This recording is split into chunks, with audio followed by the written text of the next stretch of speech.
Good evening, ladies and gentlemen. It is Saturday or Sunday for some of you. It could either be Saturday, November 15th or Sunday, November 16th, depending on where you are in the world. It might not even be the morning. It might be the afternoon if you're tuning in from across the pond. But this is the MMA Corner, UFC 180, Werdum versus Hunt post-fight show. We're going to go over the entire main card of the UFC 180 in Mexico City, the historic card, along with some of the prelim fights. Some of us didn't get to watch Bellator. Some of us didn't get to watch World Series of Fighting 15, which also took place tonight, but we're going to do the best we can with it. We're going to touch upon all the highlights. And joining me for the first time in his first Google Hangout for the MMA Corner is our new staff writer, Blaine Ferguson, who delivered firsthand, well, not live reports, but he did all the coverage for UFC 180, so it only made sense to throw him onto this. How you doing, Blaine? Good. How are you? I am fantastic. Through a very exciting night of fights. It was a lot quicker than I expected, but can't really complain. So I did pretty. I did well on my picks. Did 4 for 1 in my main card picks, but we'll get into that in a little bit. Kicking off the main card, we had Hector Urbina versus Edgar Garcia. Urbina was a tough 19 vet. I think he did lose to Cathal Pendred in the first round.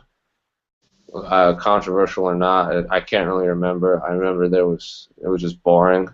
So he did lose, and we'll throw it over to Blaine to give his initial thoughts on the fight. Well, when it first kind of started out, Edgar Garcia looked like he was going to kind of be in control. He was landing a couple good leg kicks. Urbina was landing some leg kicks, but Garcia was answering with some nice counter rights on him.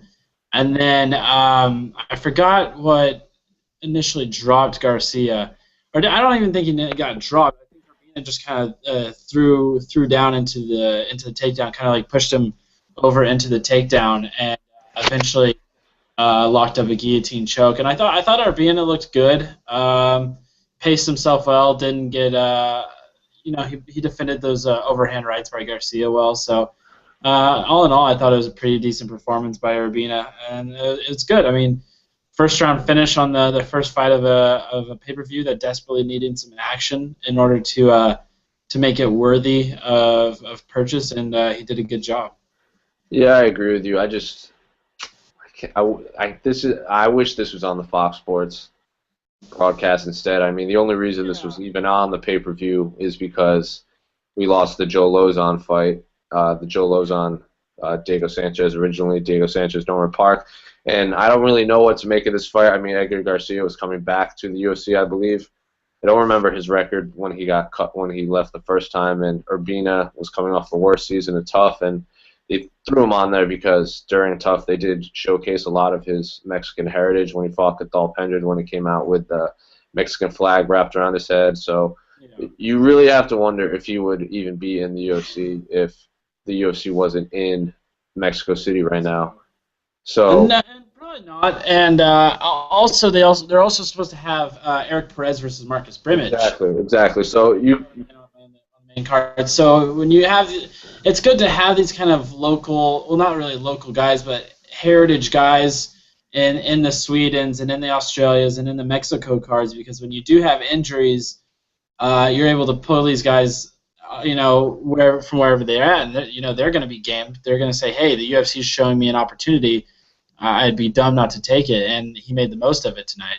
Agreed, and I'm not discounting anything he did. He did get the first round finish, but I'd like to see, in terms of like, obviously he was in Mexico and he won, so that's a major deal. But in terms of where he goes, like his UFC career, I just want to see him maybe face one more person, not necessarily in his backyard, but just one more person. And it was a good fight. It was a weird finish. It wasn't really like either person was dominating the fight. I feel like it was kind of a slow-paced fight up until he got the takedown. Exactly, and this fight, I believe this fight had the misfortune of airing the same time as the Manhoof fight in Bellator 131. And I remember I turned over to watch the Manhoof fight, and that first round ended, and that first round was pretty violent. And it ended with those two like just slinging leather at each other. And then I turn over back to UFC 180, and I see Urbina and Garcia just kind of laying on top of each other. And I'm not discounting grappling whatsoever, but when I say laying, it wasn't that exciting. But Urbina did get the win. As far as where he goes from here, well, Yeah, I'll take one more fight, but his job is safe for now, and I'd yeah, give he Garcia gets one more another fight. fight. Yeah, they both probably will get another fight in the UFC. I would expect a smaller fight night card. Maybe they could be on the prelims of a fight night card. I think they really were just an emergency pay per view fight, but hey, they delivered a submission win. And if you heard the crowd, it doesn't matter if it was the first fight on the fight pass card or Werdum and Hunt. The crowd was like electric the entire night, from what I heard on the pay per view. Yeah, and it'll be interesting to see if that keeps up in the Mexican market because if you remember the first time they had that Okami and Anderson Silva fight in Brazil, that crowd was on its feet the entire fight because it was their first time back in Brazil. But then you watch that last Shogun OSP fight from a week ago and that crowd was pretty dead after that fight. So it'll be interesting to see if this keeps up or if it's just because it's one of those first time events in Mexico where like the first time they went to Dublin, that crowd went berserk, and Well, it will be interesting to see what happens.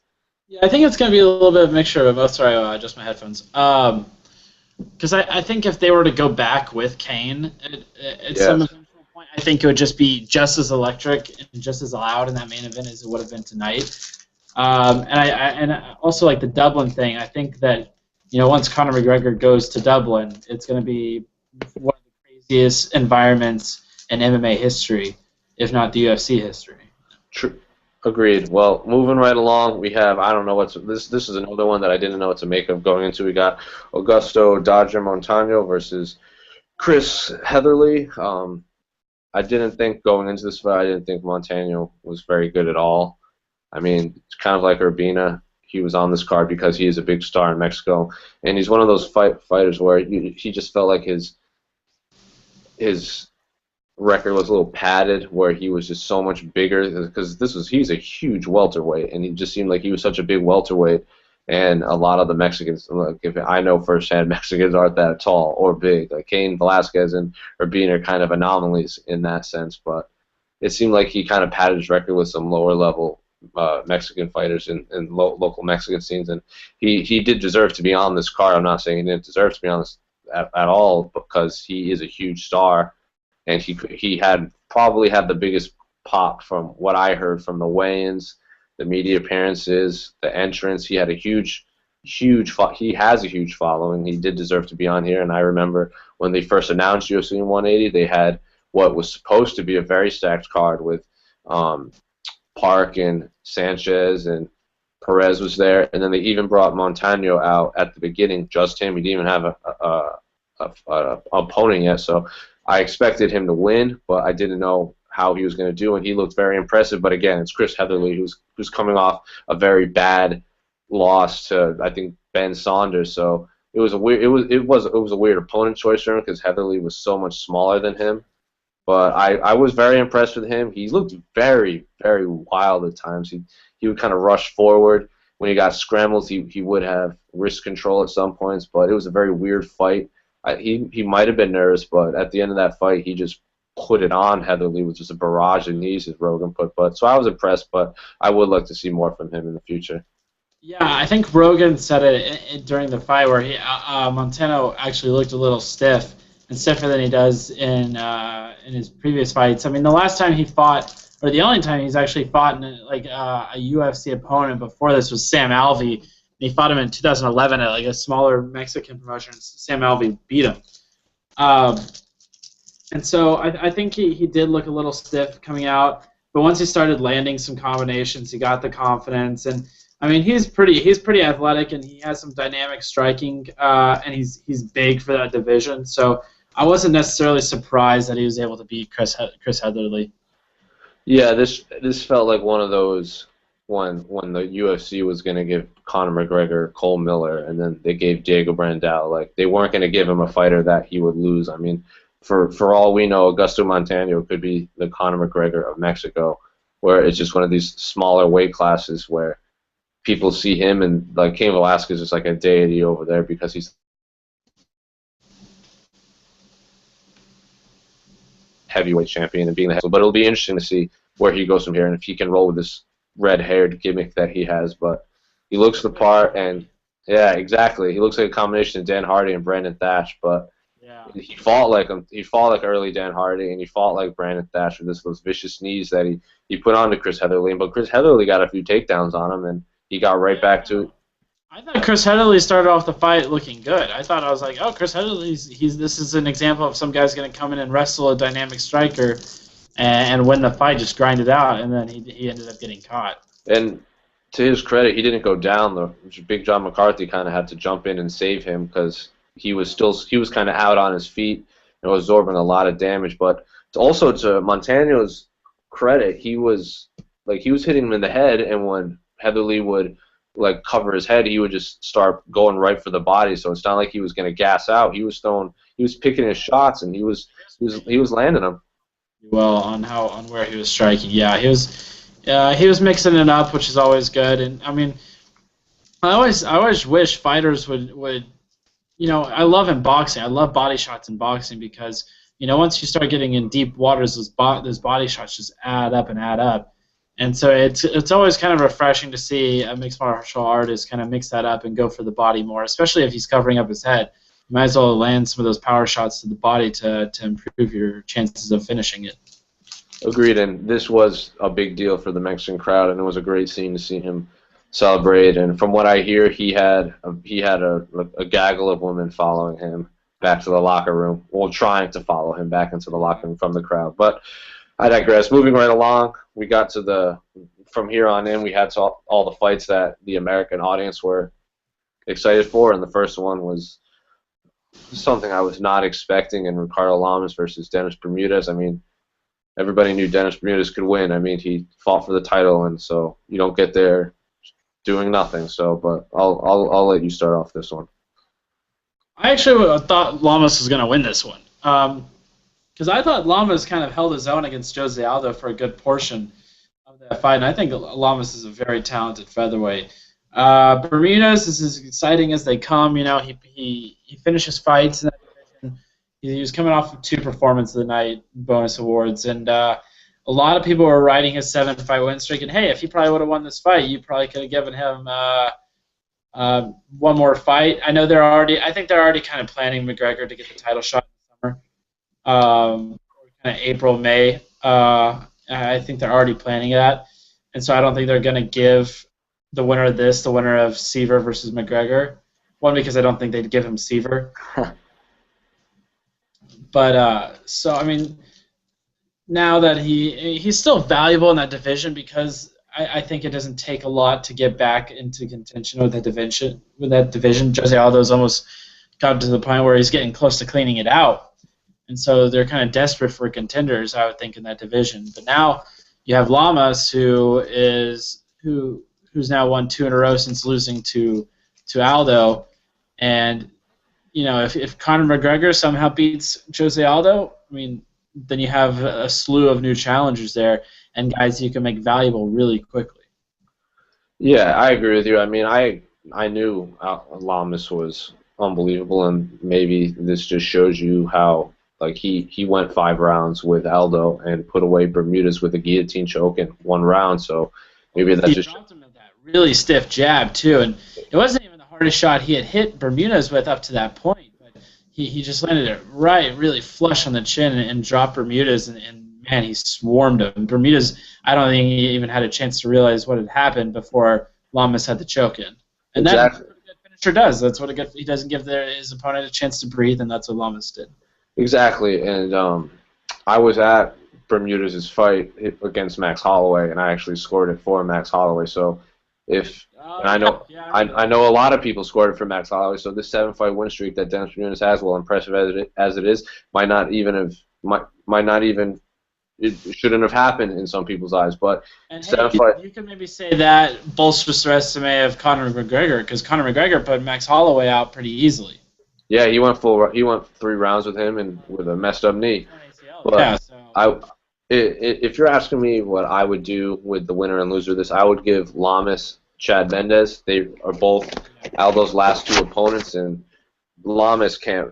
If Bermudez had won, I would not give him Chad Mendes because you don't want to lose another contender to Chad Mendes. Because I still think Chad Mendes is the second best in division. But I would give Bermudez the loser of Cub Swanson and Frankie Edgar. Yeah, totally. And then I would give the winner of that fight the title shot against Aldo, depending on if, because you never know, like that fight against Swanson and Frankie could be the fight of the year, because we all know Frank Edgar can put on a fight of the year performance, and Swanson has looked better than ever. So if that fight turns out to be like a Johnny Hendricks, Robbie Lawler fight, Dana White might just give that winner the title fight just because that fight was so unbelievable. And then I do think Jose Aldo fights one more time before Conor McGregor. I think Conor McGregor fights Seaver in January.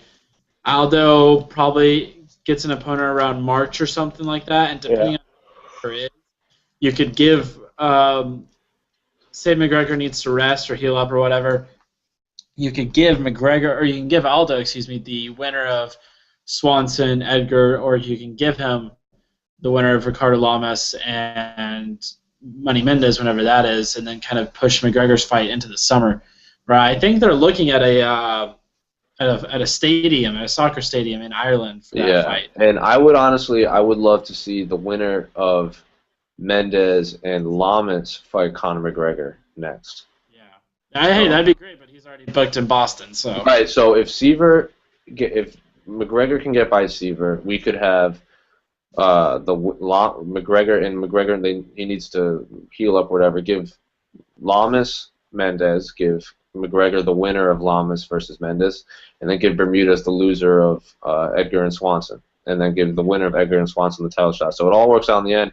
But this conversation we're having, where we don't know what to do, it's not a bad thing. I remember Because you before. actually have some depth in the featherweight division now. Exactly. I remember when we were having conversations of Hatsuki Yoki fighting for the title, and Yeah. look how that turned out. So, We call them the Dark Ages. talking about how having Kenny Florian drop down from 170 pounds to fight. So, Yeah. having this conversation is not a bad thing. But moving along, we had another welterweight fight. Pretty much, I'm not going to lie, this is exactly how I pictured this fight going. And if anybody watched the news show, I called this fight. I said Gastelum is just a new breed of fighter, and Ellenberger obviously was never overrated in his life. I mean, he put Jake Ellenberger to sleep. I mean, not Jake. Jake Ellenberger put Jake Shields to sleep with a knee. He's been in his last two losses, which are the two current number one contenders, in Lawler and McDonald. So you know he can put people to sleep. He's a great grappler. He's been training over at the Glendale Fight Club with Ronda's team, so his stand-up has gone better. But I just think Kelvin is a new breed of fighter, and Ellenberger's looked kind of lackluster as of late, especially in that McDonald's fight. And then he just looks very gun-shy against Lawler. And I just knew fighting. I talked to Kelvin like a year ago, and he said he wanted to fight in Mexico in the UFC, and I just knew that if Kelvin would seize this opportunity, and I know it's cliche, but to say feed off the crowd, but if this fight was anywhere else, I could see this fight going to Ellenberger, but I just could not envision Kelvin losing this fight, especially because now he's in the top 10, and he will most likely get like a 7, 8, 9 fighter next. Yeah, I think I have him. I'm doing an article for Monday, a matchmaker article, and I think I have him fighting Damian Maia as of now. Damian Maia is coming off a win. I think Maia is hurt, so Is Maia hurt? Okay. I would give him Woodley, honestly. I could see that, but then also I think Hector Lombard is fighting Josh Berkman in January. Right. And Hector Lombard, if no one is going to fight him, you might as well give him a title shot. He had trouble enough fighting his last fight. And I don't think Kelvin Gastelum is a guy to turn down a fight. So I think if you can convince, if Hector Lombard wins and you can convince Gastelum to take on Lombard, that's a potential, you maybe set that up for Co-main event of, I know they promised McDonald the winner of Lawler and Hendricks in Montreal, and Lombard is fighting in January. So you could have a Lombard versus Gastelum in the co-main event of McDonald versus the champion, and like a nice mini co-tournament right there. I think that'd be fantastic. Exactly. You have those four of Rory and the winner of the championship fight. Right. And then you have Lombard and Gastelum, and you kind of do what they did with the light heavyweight division a couple years ago, where Dana was like, okay, we have these four kind of guys. We'll take the most convincing finish out of those and give them the title shot. And that's when I believe Shogun Hua got the shot against Machida the first time. Yeah, and don't even forget Carlos Condit's lurking out there somewhere, Yeah, coming back soon. yeah, So Matt Brown wanting to come back again, or and fight Carlos Condit when Condit comes back, and yeah, all of a sudden with well, since GSP has left, you have. Brown's tied up with Safford in Sweden. That's right. Yeah, that's right. Oh yeah, I forgot about that. That was announced. You could give him Dong Young Kim. Dong Young Kim is ranked right above him. I think Kelvin and him switch places. Dong Young Kim drops to 11. Kelvin moves up to 10. They're both. I know Dong Young Kim's coming off a loss, but he's still like the 10-11 fighter. You could give him Jordan Means coming off a knockout of Mike Pyle. You could give him Ryan LaFleur, who's riding a 4-fight win streak, who I believe is one. Violent. Exactly. You could give him, and I know he already beat Rick Story. So there's, again, like we said, and when we're talking about the featherweights, it's not a bad thing. This is like, Yeah, that's what happens when a champion drops out. Then all those guys that champion had already beaten, now they're all of a sudden contenders again because the champion hasn't fought them yet. So it's a really good conversation to have in the welterweight division, which is a very, very marketable division for the UFC. and don't forget the UFC has that big announcement coming up. So for all we know, George St. Pierre could be thrown right back into this. Yeah, yeah, exactly. And then everything's thrown out, and you know what we're talking about doesn't matter. Yeah, but anyway, Kelvin won by rear naked choke. It was very dominant. It was a pretty exciting fight, actually. I mean, Ellenberger had him on top. Kelvin switched him up. It was like the last fight. There were no really the Lamas Bermudez fight was the same as this. It was pretty exciting until Kelvin saw an opening and took it, just like Lamas saw an opening and took it. So pretty exciting fights and pretty two back-to-back quick finishes. But moving along, it was the main event that people wanted to see and also did not want to see, because obviously Cain Velasquez was supposed to fight Fabricio Werdum, and you saw him sitting on the sidelines looking depressed as all hell, watching people fight for the fake title, as he declared it. But also, on the one end, everybody likes Mark Hunt, especially Blaine Ferguson. If you don't know, Blaine Ferguson has a very storied history of talking Mark Hunt up. But Mark Hunt and pride. I mean, exactly. I love the guy in his fights, and you know, I'm disappointed about the result, but also I like Fabricio Werdum, so I'm not upset about that either. And I think Werdum has grown as much as any heavyweight in mixed martial arts in the past 4 or 5 years, and I think he's finally putting together a great game. And hey, he might be able to roll with Velasquez a little bit. Although I think in the past Velasquez has shown that he is clearly, when healthy, the best heavyweight on the planet in mixed martial arts, no doubt about it. And so it's going to be interesting to see how he comes back and if Werdum is game to greet him when he comes back. Yeah, Mark Hunt looked great in that first round. I mean, he tagged Werdum, and Werdum did kind of flop to try and get him to the ground, but that replay... doing what he did against Emelianenko. And over him. Yeah, he did that against Overeem, too. Plays possum. So, but to Mark Hunt's credit, he did connect with that punch. He dropped him a few times, and he was right in Fabricio Werdum's guard for about 2 whole minutes before he stood up. And yeah, he was fine with it. He was landing some good shots, too. Yeah, so I gave Mark Hunt the first round 10-9. It was very exciting. I mean, and then kicking off the second round, Fabricio Werdum threw that heel kick, the JDS style against Mark Hunt. Mark Hunt ducked it and just shoved him to the canvas. So Mark Hunt looked like he could stand and bang, but we will never know.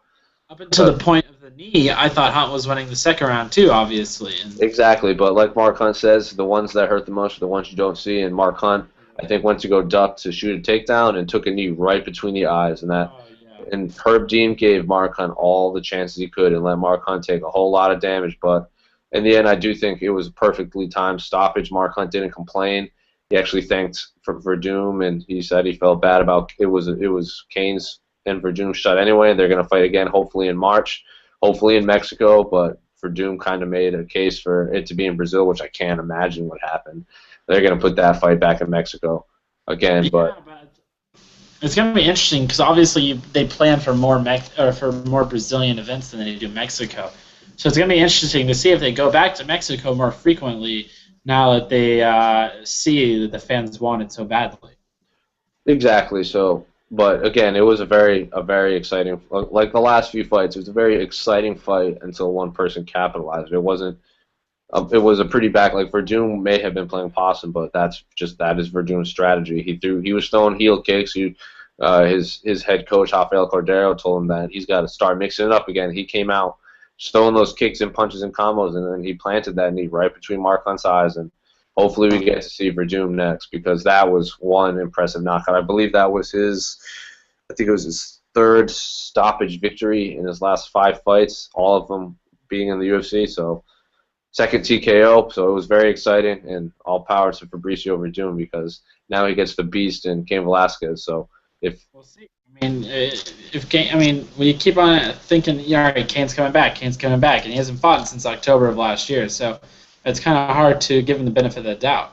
and if it is widely known now that Dana White said that if Cain Velasquez cannot get healthy by March, they will most likely have to strip him because that will be almost a year and that will be a year and a half of no fighting. And if Fabricio Verdum can become the champion, the biggest winner in this whole thing will be Junior Dos Santos if he can get past Stipe Miocic because he knocks Fabricio Verdum into another realm in his UFC debut back in like UFC 90. Yeah.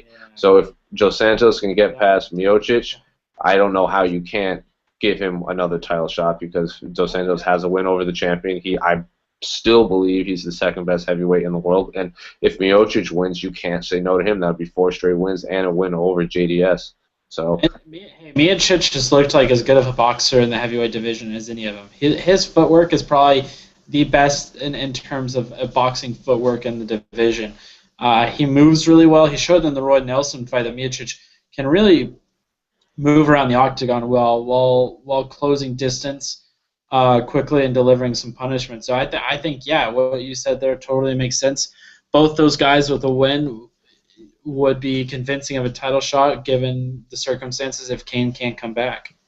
And it'll be interesting to see if Miocic can keep up with that, with the JDS, the power of JDS for 5 rounds. Because yes, his last fight was a main event, but he fought Fabio Maldonado, and yes, Fabio Maldonado hits hard, but I still think outside of Mark Hunt, Junior Dos Santos hits harder than anyone in the entire mixed martial arts world. So it'll be interesting to see that first initial round if JDS can tag Stipe a few times, if he'll be able to withstand that for 25 straight minutes in that desert heat. Of course. And then you obviously have Josh Barnett flowing around there, and who knows when he's coming back. There's some options at heavyweight. Maybe not as many as some of the other divisions, but there's more options at heavyweight than there are at light heavyweight. And for all we know, this year, by next year, right now, we could be talking about Andrei Arlovski fighting for a UFC heavyweight championship. I would not put it past that. I would love it. Andrei Arlovski was one of the first guys that really got me I've been watching MMA since the first Tough, like a lot of people. And Andrei Arlovski was one of the first people I was like, whoa, this guy's awesome. Like, this guy's bad. Yeah, he's a beast. He's coming off a very bad, well, not bad, but coming off a very lackluster performance, and now he's coming off that first round stoppage of Bigfoot. But I hate to interrupt you, but Oregon State just scored on a 67-yard touchdown pass, and they're up 28-27. Wonderful. That is exactly what I want to hear. No, it's good. It's good.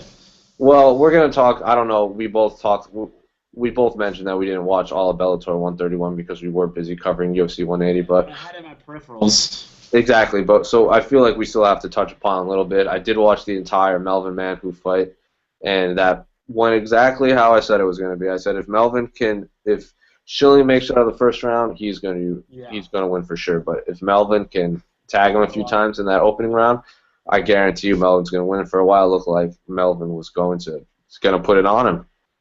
Yeah, Melvin is as dangerous as anybody in MMA during the first round. Once you can get him into deep water, though, he tires out, and you can pick him apart. And when you're a guy like Schilling, who's a world-class kickboxer, great cardio, you're going to find openings once your opponent gets tired, and that's what happens.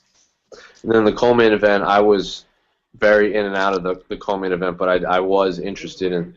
I was very interested in Will Brooks versus Michael Chandler, especially because you saw they had some heat between them, and it wasn't so much heat as in they hated each other. They really wanted to prove that they were the two best fighters in that weight class, or they were the best fighter in that weight class. And it ended up Will Brooks came out on top. So I picked Michael Chandler to win, but I wasn't very confident.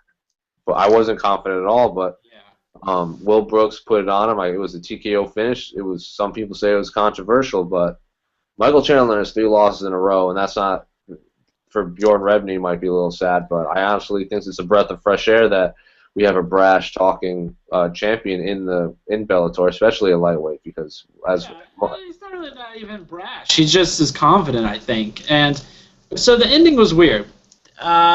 Brooks kind of hits Chandler with a hook, and it hits pretty swell on the side of the face. And Chandler kind of looks up and is expecting the time to be stopped. He's expecting the ref to come in and stop the fight because he thought he was fouled. And he backs up against the cage, and the ref's like, no, I mean, that was clean. And Brooks starts landing some big shots and ends up finishing the fight from those. And, you know, I was thinking about the Floyd Mayweather quote, hey, it's protect yourself at all times, man. You know, like, you're in there. If the ref's not going to stop the fight, you can't totally give yourself up like that. And Brooks saw the opening and capitalized on it. And I think the scores before that, on Twitter, I was kind of following the scores, and they were all over the place. I saw on the Bellator unofficial scorecard, they had it 3-0 Brooks. People had it 2-1 Chandler, 2-1 Brooks. People had it 3-0 Chandler. Like, yeah, I saw it all over the place. And so who knows what would have happened if it went to judges' scorecards, but Brooks was able to get the finish. Yeah, and whenever I tuned in, I did have Will Brooks winning. Michael Chandler looks kind of small compared to Will Brooks, just like Eddie Alvarez looks kind of small next to Donald Cerrone. So it'll be interesting to see if Michael Chandler can drop down and maybe make a nice run at featherweight, because I think that's Bellator's most interesting weight class, because they have the Patricky Pitbull, they have Pat Curran, they have Daniel Strauss. So I would love to see any of those guys fight Michael Chandler. So it'll be interesting to see if he sticks around at 155, especially because he has 3 straight losses as in championship fights, similar to the Frankie Edgar. He lost those 2 back-to-back championship fights, and he had to drop down. So I would love to see him fight at 145, but I obviously wouldn't hold it against him, especially because he was the face of Bellator for a very long time, and for many people, he might be the only Bellator fighter they have. And now you have people like Stephan Bonner and Will Brooks on the commercials instead of Michael Chandler. So it's weird to see who they're going to try to market as their stars. I think they should obviously market Will Brooks. I think they should really promote guys like Daniel Strauss and Pat Curran.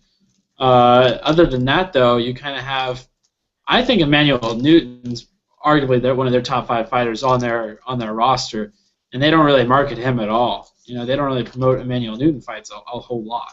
Well, they did have a little. Well, we will talk about this. The Bellator announced a whole bunch of fights, and we'll talk about this on Tuesday during our news show. So we don't want to give away all of our everything in case you missed it. But tune in Tuesday, and we will talk about 3 or 4 very interesting fights Bellator announced. But moving along to the main event, I don't really know what you can say about this. This was just an abysmal fight. I knew this. I was watching it with somebody who doesn't know much about MMA, and they were like, "This looks like the WWE, like these entrances they had." I mean, Stephan Bonner came out with a live musician like playing his entrance song. Yeah, it was a little weird. Yeah, it was very hokey, very Scott Coker-esque. So. But again, say what you will about Scott Coker, he's had success everywhere he's gone, really. So he turned Strikeforce into success because of those kind of things. You know, he kind of takes those parts of like those pride entrances and you know, Strikeforce had those entrances, and he makes it a spectacle, and that's what people want to see, I guess. Say what you will about how maybe not good the actual fighting is. To put it nicely. The fighting itself didn't look that great. But what we expected between this was 2 kind of older guys brawling, and that's what we got. You know?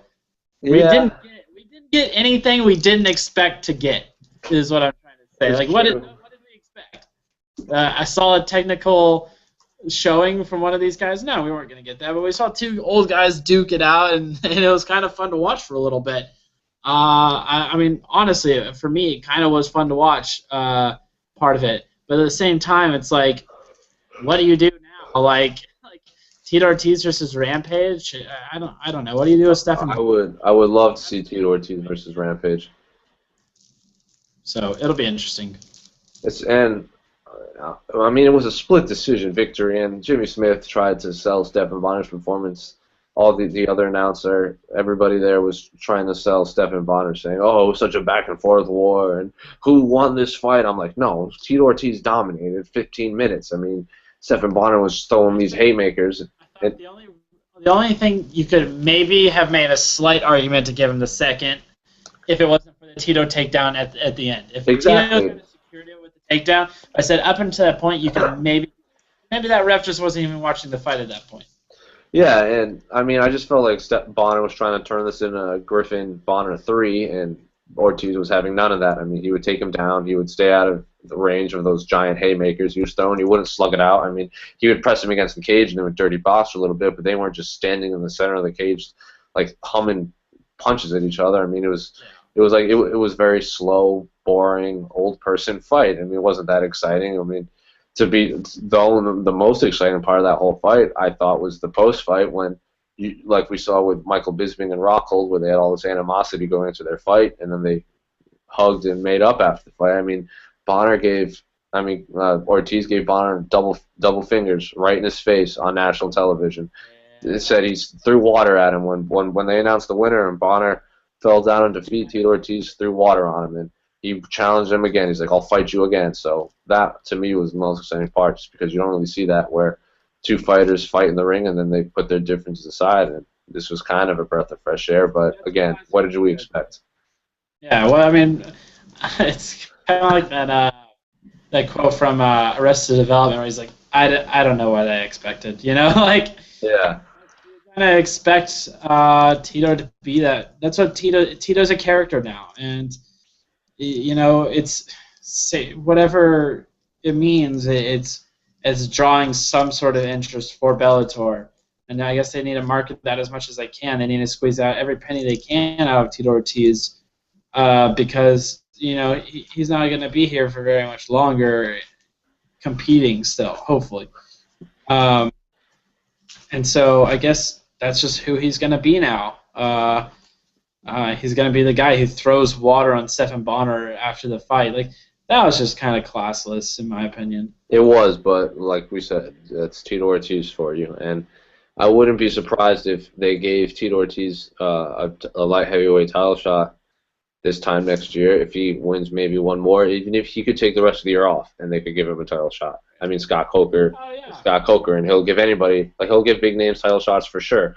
So I mean, Tito Ortiz has said that he would love to fight and retire with a Bellator belt, because the Bellator belt means so much in the world of MMA. But I wouldn't be surprised. But again, I don't know where I have no idea what Bonner's going to do after this. So. Yeah. But moving along, we'll briefly touch upon World Series of Fighting, because it did happen. I watched a little bit of it. I wish I could have, but I was covering 180, and all my devices were taken up. So It was. I was wrong on two of the three. We're only gonna talk about three main events. The Jessica Aguilar fight was exactly. She dominated pillar to post. I mean, that wasn't even it was kind of fun to watch, because I do believe she is the number one women's strawweight in the world. So anytime you can watch the best at the best person at a specific thing do their craft on a large scale, it's always exciting to watch. But she dominated, and then I picked Melvin Gillard to beat Justin Gaethje. I just thought Justin Gaethje to beat Melvin Gillard. So I guess I was right on that one. But I was back and forth on that so much. I thought, but then in the end, I kind of knew Melvin kind of withers in those big bright spotlights. I mean, he lost on Tough after talking. He lost to Cerrone. He lost to Michael Johnson, and he missed weight back-to-back fights. So this wasn't even a title shot anymore. But it was a very exciting fight. It was a split decision.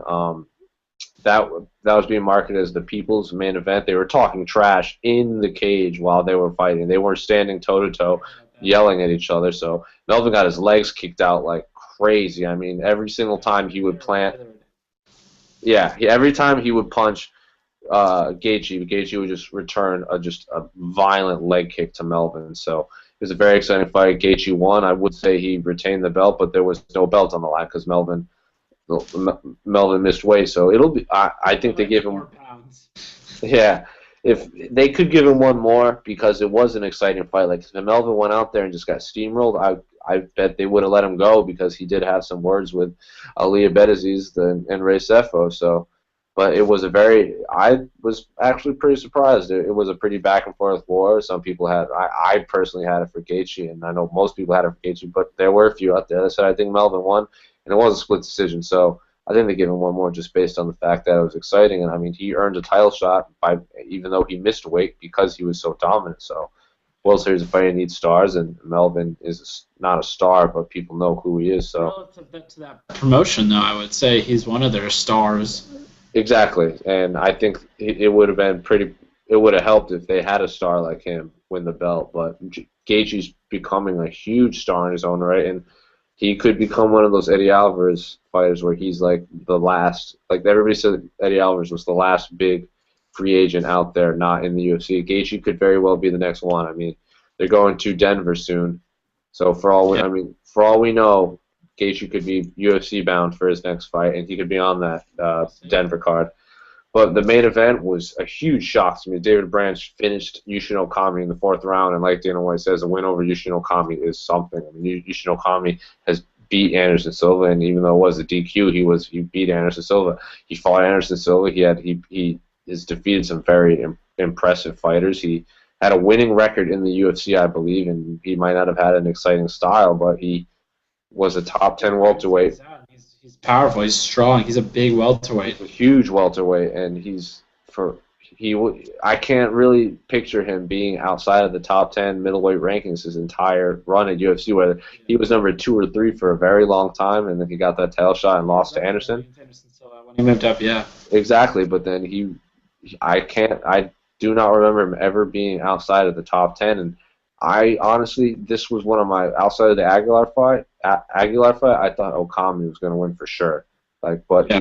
it was a fourth round TKO finish to another UFC vet and David Branch, and this is pretty much not a nail in the coffin, but you really have to wonder how much of a career Yushin Okami has stateside after that loss. Yeah, it should be winding down probably pretty soon. I mean, I wouldn't mind seeing him at ONE FC. I mean, fighting in front of his home crowd, but as long as he wants to fight, he can fight, and he could go to Bellator. I mean, needs all the stars. I mean, they'll take any star they can get, but I thought Okami was going to win for sure. But like I said, it'll be interesting to see where he goes from here. We'll see. Well, that's it for us, folks. Thank you for hanging out with me and Blaine for this very long UFC 180, Bellator 131, and World Series of Fighting 15. And tune in if you miss any of the action. You can find this on our YouTube page, the MMAcorner.com. Obviously, you can check out Blaine's UFC 180 recap. You can check out Trey's World Series of Fighting 15 live. He did it cage side. You can check Monte's Bellator 131 recap. He was there live too. So if you miss any of the action, have no fear. We have you covered on every video, every result, everything you could possibly need from this weekend. We have it on our site. So check it out. Come back Tuesday. We'll have our new show. Come back Wednesday. We'll have our prediction show. Until then, have a good night, guys.